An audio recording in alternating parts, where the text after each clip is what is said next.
What's up, sunshine? Welcome to the show. I'm Coy Wire. This is CNN 10. Happy Friday. Yay. Let's finish this week strong. Take great energy, good vibes into the weekend. We begin today with the airline industry as it's seeing an increasing amount of employee shortage and burnout. During the pandemic, many aviation workers were furloughed. Then, as the pandemic waned and airplanes returned to the skies, airlines struggled to restaff quickly enough to match demand.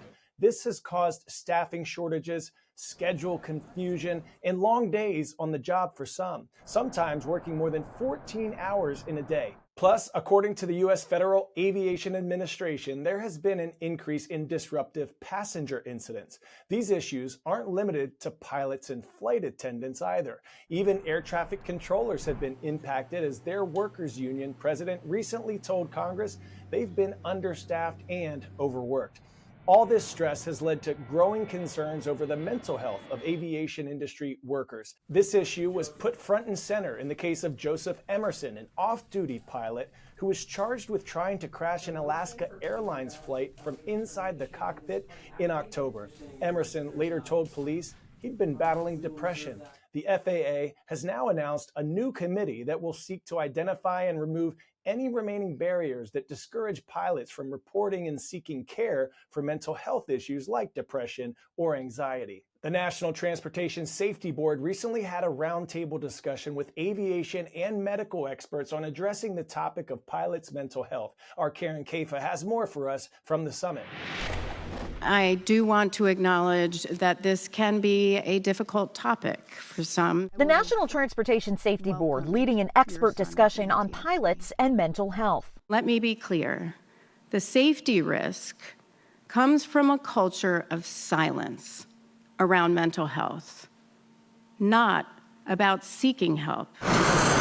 Recent research from the University of North Dakota found more than half of pilots avoid seeking health care of some type, fearing they'll lose their FAA medical certification and their ability to fly. That includes mental health concerns, from which experts emphasized pilots are not immune. They're dealing with their people too. They're dealing with their families, they're dealing with their stresses, and now they're also having to get people to where they need to be during the holiday season, which also can be very stressful. The case of Joseph Emerson, an off-duty pilot indicted Tuesday on 84 counts in an Oregon court, accused of trying to shut off the engines of a plane mid-flight in October, put the issue of pilot mental health front and center. Emerson told police he'd been depressed for months, if not years. His defense team said he never intended to hurt or put anyone at risk. The government looking to balance passenger safety with the well-being of pilots and other aviation workers. It's not just the right thing to do. It's the safe thing to do. What's unsafe is pretending the status quo is acceptable. On Tuesday, the FAA announced a special committee to explore changes to pilot mental health rules, aiming to break down barriers to disclosure and seeking help. Next up, did you hear who was just named Time Magazine's 2023 Person of the Year? Global superstar Taylor Swift. Swift beat out 8 other finalists, which included Barbie and King Charles III. Swift has been dominating stages across the globe with her Eras tour and movie theaters with her concert film. Oh, and she also broke Spotify's record for most single-day streams by any artist. Billboard says Swift is the first entertainer to ever win Time Magazine's Person of the Year, as the award has traditionally gone to activists or politicians. Check out Tay-Tay's tweet about the news. Time Magazine says, "We'd like to name you Person of the Year." Taylor says, "Can I bring my cat?" Well, all right, meow. There are some other super talented female entertainers crushing it this year in ticket sales as well. Here's Maribel Aber with more. From pop superstars to athletes, women dominated the ticket business this year, according to StubHub. Taylor Swift led the way, but Beyonce, Pink, and Adele also had big years of ticket sales. And for the first time, demand for tickets to the women's Final Four College Hoops Championship was higher than demand for the men's matchup. Another sign of the rise of women's sports, the University of Nebraska's women's volleyball team, they drew 92,000 fans to an August match. 10-second trivia. In 1789, Frederick A.C. Muhlenberg became the first person elected as U.S. Speaker of the House.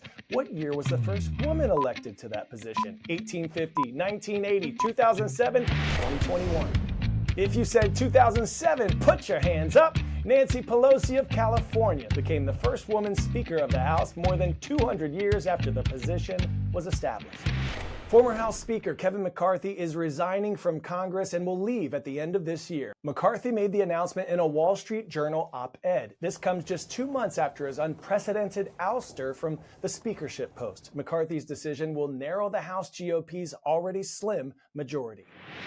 Now let's turn to a beloved website, one many universities say you should definitely not cite as a source for your next research paper, though, Wikipedia. It's released its top 25 most viewed pages in 2023, giving us a glimpse into the curious minds across the world. Coming in first place with over 49 million views in 2023 was ChatGPT, showing the world's growing interest in artificial intelligence. The second most viewed page was a list of biographical posts about people who passed away in 2023. And coming in both third and fourth places were posts related to cricket, highlighting how India and Southeast Asia's growing audiences are influencing the internet. In fact, Hindi language movies like Jawan and Pathan made the list alongside American blockbusters like Oppenheimer and Barbie. I'd love to know, what's the last thing you search for on Wikipedia?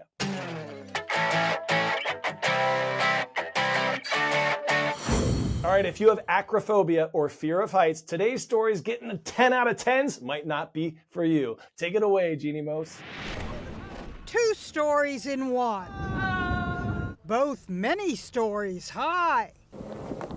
An American daredevil named Brian Grubb wake skated the length of a rooftop pool in Dubai, towed by a drone, and then launched from the 77th floor.